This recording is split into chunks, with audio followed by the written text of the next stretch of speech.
Why are you okay with living in pain? And what you allow to come in your mind controls your fucking heart.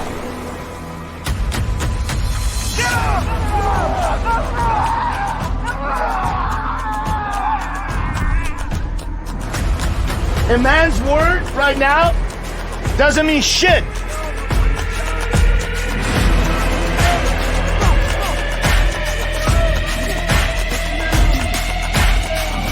Imagine if you just have that in your life. You have the truth and you have honor. That everything that comes out of your fucking mouth, you do it. That you do the shit that you said you're gonna do.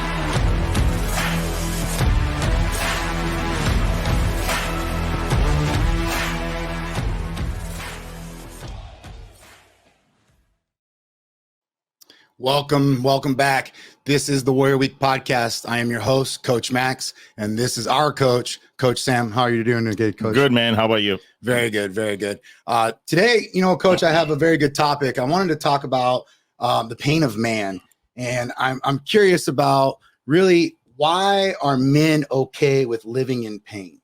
And inside this, we have to kind of define it. And then I have some stories of really where I see a lot of men living in pain, and I see them move out of it, and then I see some that are just okay with being in it.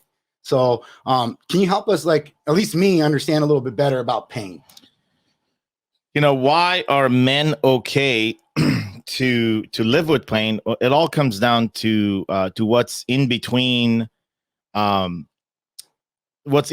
current pain and being pain free. And there's something that's required for them to do. Definitely doing nothing will not change anything. And most men choose to do nothing and wait and hope for the pain to go away. And to some extent, this is very relative to when you play sports and you injure yourself, right? And it is a minor injury. You pull a muscle, and all you have to do is actually wait. That's all you got to do. Couple of days. So there is pain, but it's not tremendous amount of pain. If it's broken, if your bone is broken, you don't really have much option nowadays to wait. You got to get into surgery, and you got to put it back together, and that's kind of pretty much known. But when it's fractured and it's fractured in such that it's fragile, that's where the decision making of the mind kicks in, right? You got the automatic decision, which is, hey, I haven't hurt it that much, so I'm gonna wait a couple of days, gonna feel better. I broke it, I gotta go to this surgery, but I have a fracture now. It's not broken in pieces, it's a fracture, and then this is where the assumption kicks in.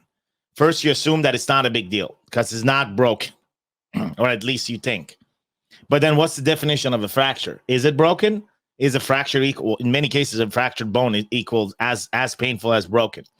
If not worse, because you can't really, a broken one, you just fucking put a screw in it. Correct. And you're on your way. A fractured one, you're like, well, it's got to kind of mend itself back together. It's the gray zone, right? Fuck. But think about a fractured, one of your neck bones in your neck that is fractured. That is equal to sudden death, seconds away from the wrong move. Yeah. Now you bring that to your forearm, it may not be as critical, but it is going to be as painful. So there's going to be this negotiation that takes place with pain.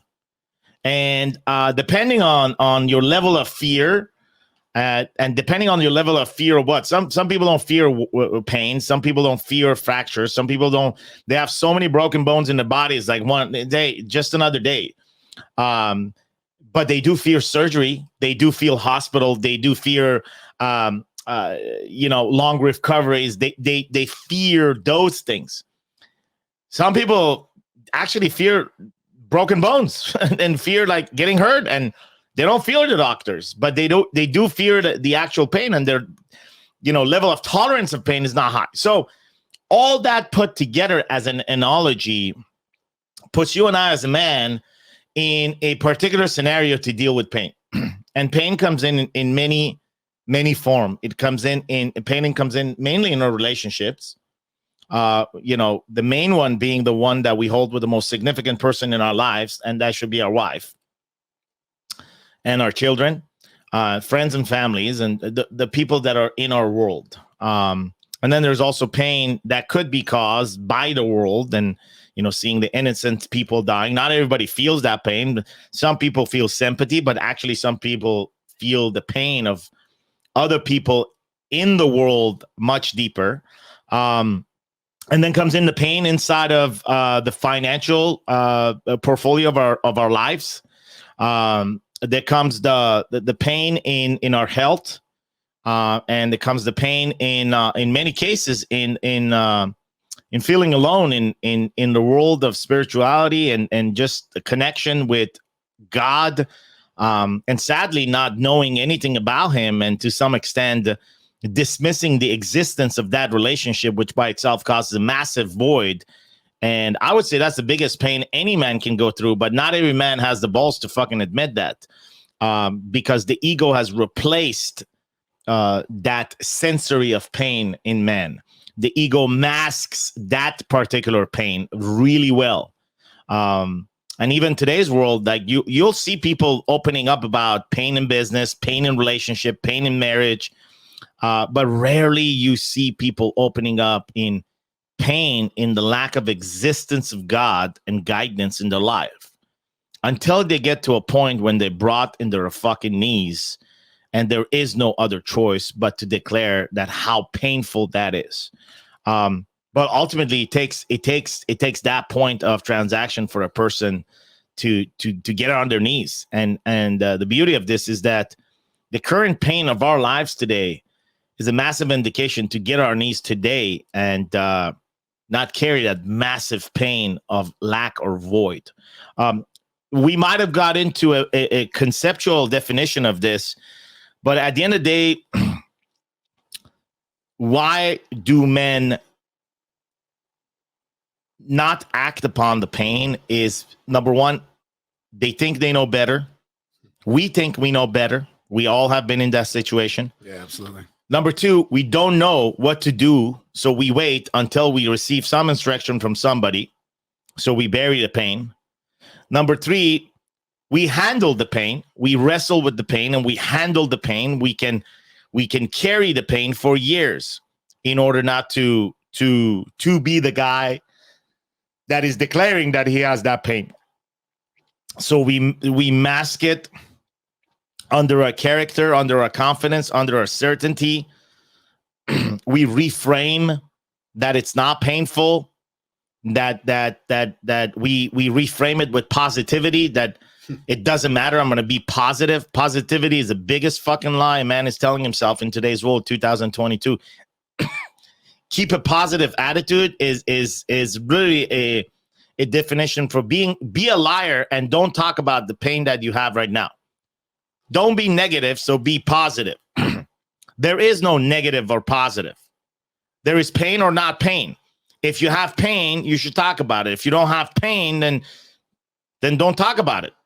It's like that concept of stuffing pain, right? Like suddenly you're inside this moment of feeling real pain, and then you go to have a conversation with somebody and you don't even know how to open that door. You That's don't right. even know how to bring that to the table, and now you're back to it. And then I think back to your analogy of the athlete, a professional athlete. He gets something broken, he looks at his fucking clock. He's like, well, shit, if I get fixed now, I can be back on the field in 3 months. I can be back before the end of the season. And it just immediately, it's about getting back out there. And they're going to live with some pain, but they're going to address the pain they have now. And yet a lot of us don't really, again, back to the idea, oh, do I wait?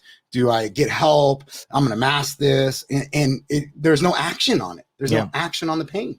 There is no, and don't confuse when I say a lot of us. We've been doing this for 8 years. We're in a position to identify this as an actual problem among 55,000 people that came across this journey of the warrior experience, particularly 3,500 in proximity. And so this data doesn't come from some book that we read or some article that is. This is real life statistic where we put in weeks and months and years of our lives to collect this data. not for the purpose of collecting them, but since it is collected, then we discuss it right now. And so there's a position of authority here saying that when we say we, don't make the mistake that we are stuck in it. Whoever's listening to this, you are stuck in it. You are stuck in a pain right now that you refuse to act upon unless the pain gets so bad, which puts you in a corner, and then you decide to do something, and often it's too late.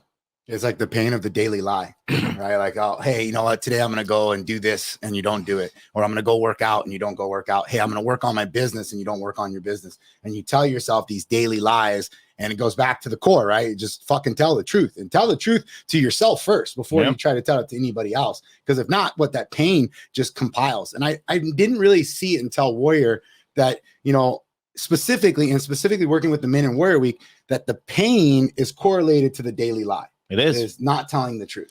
It is. It is a very simple formula. Every day you ask yourself, is the pain greater than my level of laziness? If your level of laziness is greater than the pain, well, guess what wins? Your level of pain, laziness, and you're not going to do anything about that pain. Simplest example of that is working out. If you don't work out, it's not that you're not disciplined. It's not that you're weak. It's not that you're a liar. It's none of that, man. Is that the laziness was greater than your pain that day? Because there are some days that you'll work out where laziness doesn't have any power against that pain because that pain has hit home. And you're like, fuck it, that's it, man. I've reached the bottom line. It's too painful right now. I got to fucking work out. I got to get after this. I got to follow my diet. Same thing in business. Is your level of laziness greater than the pain in business? Everything comes down to level of laziness. When the level of laziness is high, that means the actual permanent disease inside of our body, this thing called permanent laziness, is active, is on flare. It is causing your body to have a fever. There's a fight going on. It is active. It's not just some passive disease. It is demonstrating itself and it's showing itself. That is what is happening. That is what's happening when level of laziness is high. And when that is happening, if that wins versus the level of pain that you have about a certain situation, then the work doesn't get done that day. Fuck, that's a beautiful analogy in the sense of like a muscle, right? Like if I work out and I follow my diet, I get in good shape. If I fucking do work at my business and I do my SOPs and I follow the direction of where I'm going to go and I stay to it, my business starts thriving. Same thing with my connection to God. If I'm actually searching for it and I go and look for it and I read and I'm working on it, I get closer to him. Same thing with my family, right? If I'm present, I'm not on my phone, I'm not hanging out with my friends instead of my wife, I actually developed a relationship there. And that pain, I started addressing that pain, but it's a muscle. It requires fucking work, daily fucking work. Yeah.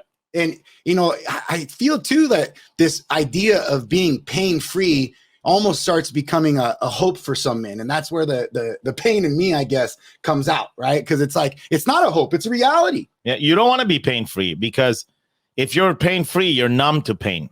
Yes. If somebody comes here and says, well, hey, man, I hate to kind of like piss in your cereal bowl, but I don't have any really pain. I say bullshit. You don't have pain because you're numb to the pains that you have. And you can sit here and try to argue that and demonstrate that, and all that beautiful demonstration and arguments will fall apart against the standard of the truth. Few questions and you'll be breaking apart in the reality of what pains you're masking. So if you're listening to this and in this moment, you feel like you don't have any pain, you're a fucking liar. And you're lying to yourself by saying, I don't have pain. In reality, what you're saying is, I have conditioned myself to be numb to the things that were causing me pain. And tolerance has become my new standard. And you know, we have great examples of that, guys coming in. One of our guys got...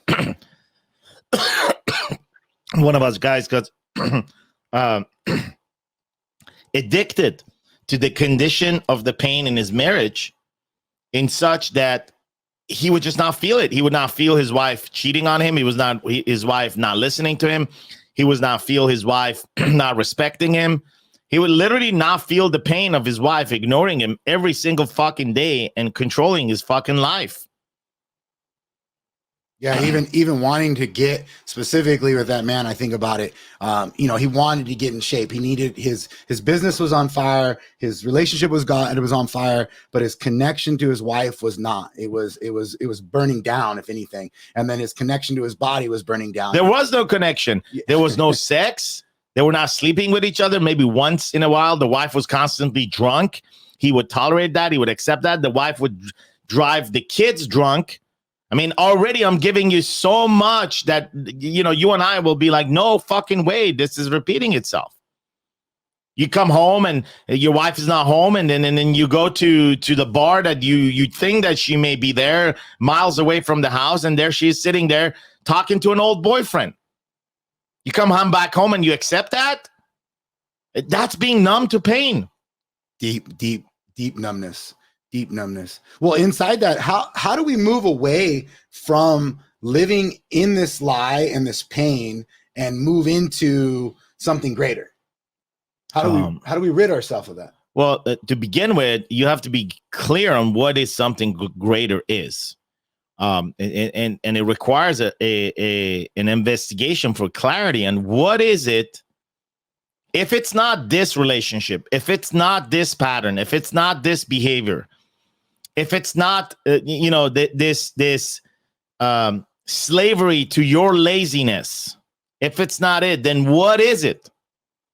Not what is supposed to be, because this is where the formula gets broken down. When it's supposed to be, it's not really what you want to fight for.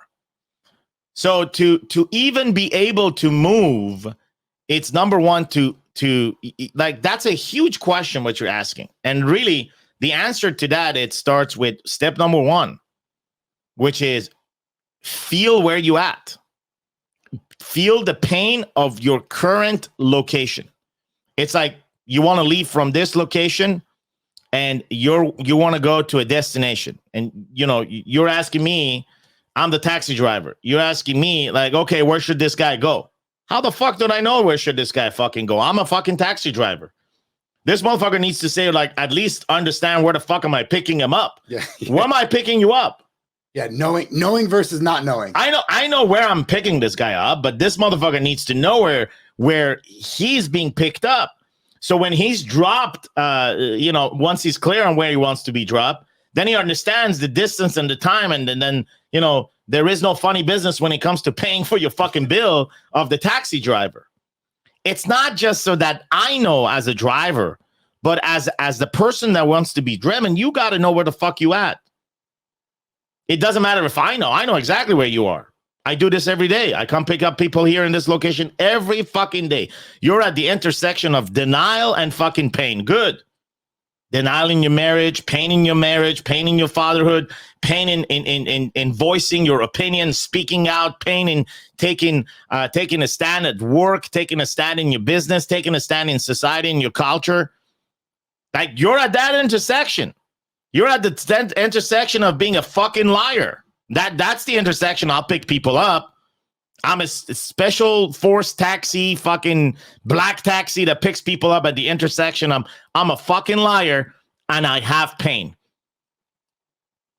But if you're numb to those two things, then hey man, I can't pick you up. Grab the fucking yellow cap. He'll drive you around for fun. Yeah, it's like, hey, I want to go to the beach. And then you're like, okay, cool. And you drive them to the beach, you drop them off. It's like, no, I wanted to actually be on the coast and see the beach. It's like, well, fuck, man, you didn't know where you wanted to go. I just put you in the taxi. Now I'm fucked because now I'm driving you in the wrong location. So if you talk to me, you got to know where the fuck you at. So that's the difference of black taxi versus a fucking cab that'll go anywhere. So again, this is not to say, hey, this is just to answer your question. You answered, okay. So what does a man do? Like a man, what he does is that first figures out the geocoordinates of his fucking pain. Like I said, if you feel you don't have pain right now in any area of your life, you're fucking lying to yourself because this is something you're tolerating and you become numb to it. Now the investigation becomes, and every single person has pain, because pain is a good thing. Pain is communication to you. Hey, buddy, it's not working. That's what pain is. Pain is a very good thing. It's a signal that says it's not working. It's a warning. Do something about it. That's what pain is. You numb it, you're ignoring the feeling. You're ignoring the action. You listen to it and you don't act upon it. It's a matter of time that it's going to get worse. And when it gets to a point where it's so bad that it doesn't leave you any room to do anything about it. So I'm not telling you what to do. I'm not telling you when to act. I'm telling you, don't fucking ignore the pain us to begin with. So that way you can actually understand where you at. This is where I am at the intersection. I'm fucking lying to myself, and this is causing me so much pain. Great, check. Now the next question is, where the fuck you want to go? Well, I want to go somewhere that I don't lie, and I want to go somewhere that I don't feel pain. I get it. I want there too, but that's called paradise. So let's just break it down. Let's say, like, what does that look like in your life? Then when a man starts getting clarity on what that would tactically look in his life, and somewhere that an actual destination that is reachable, then the taxi driver comes in and I'll bring you to the destination. Or he picks up the fucking car himself and he drives. That brings up a great point. Like in that car, when you're taking me to the destination, you're like, hey, this is how you're going to have to go through there, but you're going to have to break down these barriers. And suddenly it's like, hey, you're going to have to confront your wife. You got to tell her to stop drinking. You got to tell her. We got a couple of stops to do. You got to tell her not to take you out. You got to tell her, hey, man, we're not going to eat out every night. You know, that kind of shit. You're not sleeping in the taxi of Warrior Week, guaranteed. Yeah. So if that destination, if that taxi is Warrior Week, which is, by the way, this is the Warrior Week podcast. So if you're listening to this and you haven't come yet to Warrior Week, you should really consider going to warriorweek.com. Like, read the content there. Read a little bit about the men that have come here. There's over 100 of men that have gone there. 100 episodes of podcasts over an hour where they share the story. How it started by them listening maybe to this podcast or some other message and they came in. And how that has created a massive shift. This taxi we're talking about actually fucking works. This works. Because this is the only taxi in the world that doesn't allow you to fucking sleep. You don't sleep in this fucking taxi, man. You got to be active. You got to tell us where to stop, a couple of stops to do. You go up, we can wait for you, you come back. This is going to be with you for that process of transformation. So if you're listening to this, new or not, maybe the first time, or maybe you've gone through it and it's time for you to come back, Warrior Week is the place to go and look at it, apply for it, get in there. It's by referral only. Like, it's not just because you put an application and then you can possibly participate as a public audience. You're going to have to find a way to say somebody fucking referred you. And for that to happen is that you got to maybe reach out to some people. Hey, man, how was your experience in there? Oh, okay, great. Hey, can I use your name as a reference? Maybe, maybe not. I don't know. But you're going to have to figure that shit out in order to find yourself at one of these seats. There are like 10 seats every quarter, and there's maybe 3 a year. Yeah, it's not happening every year. It's not happening often. It's happening rarely because it's a rare, unique experience. And it's not made for the masses, man. It's made for those that want to do something about the pain of their life. And they raise their hand and say, hey, man, the ways I've tried to do it alone did not work. I'm ready to get some real help and get this solved. Because if I know I solved this pain, I'll be ready for greater pain to come. And I'll be equipped to deal with those greater pain coming up. Oh, you know, and when you say that, that's the actual jump off point to admit, hey, I'm ready to go to war. I'm ready for change, and I'm ready to go to war for change. And then inside that, when you're in the taxi cab and the taxi cab starts taking fucking fire, you start realizing, well, I don't know, maybe you should just let me out early, or the panic settles in, or the fucking laziness. Let's say the fucking laziness settles in, and then you find yourself back in the same pattern and behaviors that you were before. Yep. And yet not realizing, like, hey, you're on the path. You can go this direction. You just got to be willing to go to war. 100%. And like this episode opens a series of a library of pain that we will be discussing in future episodes, right?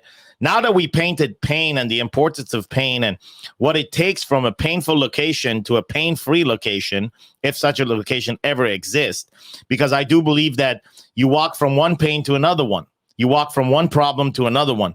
The greater the quality of your pain and the greater the quality of your problems are, the greater the quality of your life becomes because of your ability and capacity to solve those problems at that level. I mean, think about it. If you were a business that was making $1 million a year, you had some serious problems. 2 years later, you make $3 million a year. You have some greater problem. 5 years later, you're making $25 million a year. You have massive amount of problems that you did not have at 1 million. You have a team of 50. You have experts. You have legal. You have finance. You have HR. You have all these components that did not exist at the level of 1 million. So the greater the growth, the bigger the problems, the bigger the quality of the problem. You know, the old saying says, the bigger the fucking farm, the bigger the fucking smell. So get ready.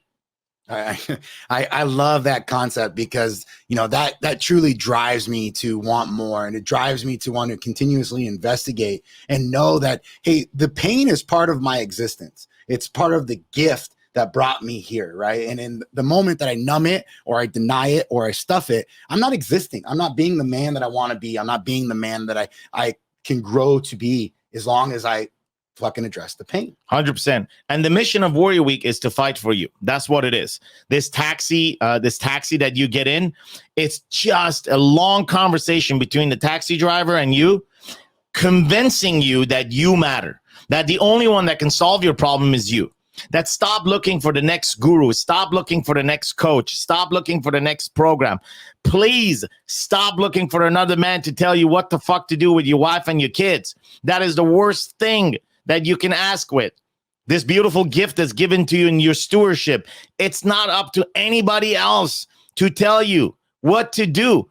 And it's not like they're forcing their way in there. You are going there out of despair and you are begging for them to tell you. You're saying, please take my money and tell me what to fucking do with my fucking wife. Hey, bro, you might as well have your fucking wife fuck him at that point. That's not any different.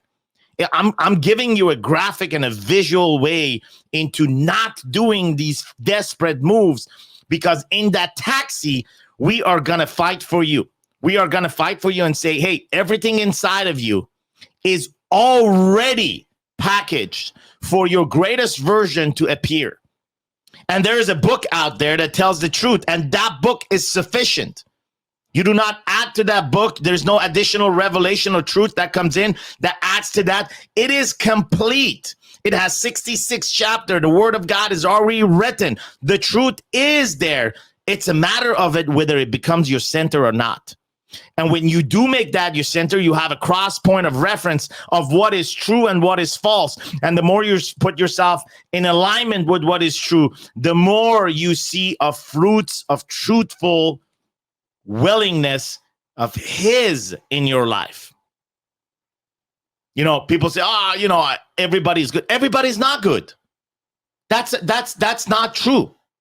Everybody's not good. There are some people that are on the map. There are some people that are not on the map. Those that are on the map, they're not necessarily good, but they are working towards good, and they may be in error. There are some people that are evil that are not even on the fucking map. It is very careful not to generalize everything, not to say that, universal. There is no universal message here. All it means few. The gate is narrow. It's narrow. If it would have been wide, then it would have been for all. I just leave it at that. That's the analogy that you get. The gate is narrow. The work is real. Laziness is real. Lies are real. Imperfection is real. Being human is real. All this are the facts. Despite your feelings around it that we're all one, we're not. Despite your feelings that we're all good, we're not. Despite your feelings that, we can all come together and be unified, we can't. We can't. Because of pain, numbness, laziness, these simple concepts that separate us.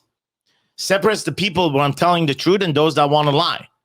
Separate the people from tolerating from those that don't tolerate. Separate the people that take a stand and those that don't. Separate the people that go to war for certain concepts with themselves to change the pattern and behaviors, and those that don't do anything and continue on the bad patterns and behaviors.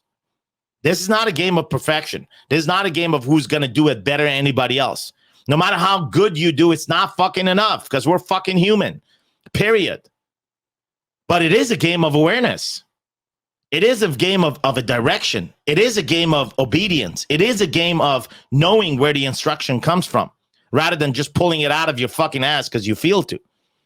So, my friend, if you feel lost because you have to constantly pull instruction out of your ass and convince yourself that that's good, and then convince your wife and your children that that's good because society says so, because certain books says so, because the community says so, then you got some serious investigation to do. What if you're walking in the wrong destination and all you got to do is turn around and walk the other way? And the walk is even easier on you the other way. The walk says it's okay to fuck up. The walk says you'll never be perfect. But you're aiming at the perfection that has created that single destination for you and has given you the directive of arrival. And says you can be part of this journey. You can be part of this path. You can be part of this road. If you choose to walk away from the path that is all about you. And that is the biggest pain of man today. Because number one, nobody wants to feel this pain. Number two, nobody wants to walk away. Nobody does. And coach, with that, I'm gonna leave us with our action item today. And our action item is to go to war for yourself, because you need to. You need to learn and know what your pain is and stop lying. Thank you, coach. Thank you. Beautiful talk today. All right. Remember, check us out on warriorweek.com, warriorweeknow.com for other episodes. And then if you want to apply, but you have to find somebody that can give you a referral, check us out at warriorweek.com. And the other thing that you can, we have time right now? Yeah. The other thing you can do is like, hey, listen, for some reason, if this message today somehow resonated in your heart, right? Just grab it and forward this message to somebody else. Just forward the fucking copy, paste this shit, send it to one person. That's all. We don't need you to share it on Instagram and none of that shit. This is not about popularity. This is about you reaching out. If you feel that it is taking you and shoking you a little bit, and you feel that would serve a fellow friend, a fellow brother, somebody that you fucking know that needs to hear this, send it to him right now. Don't hesitate. Send it to him right now. Anyway, that's the final message. That's beautiful. And then, thank you, coach. Thank you. Till next time. Quit on your wife, quit on your kids, quit on your desires. It's okay to be okay. Manually putting the fucking blindfold on yourself. Tonight, you're gonna find out what power is.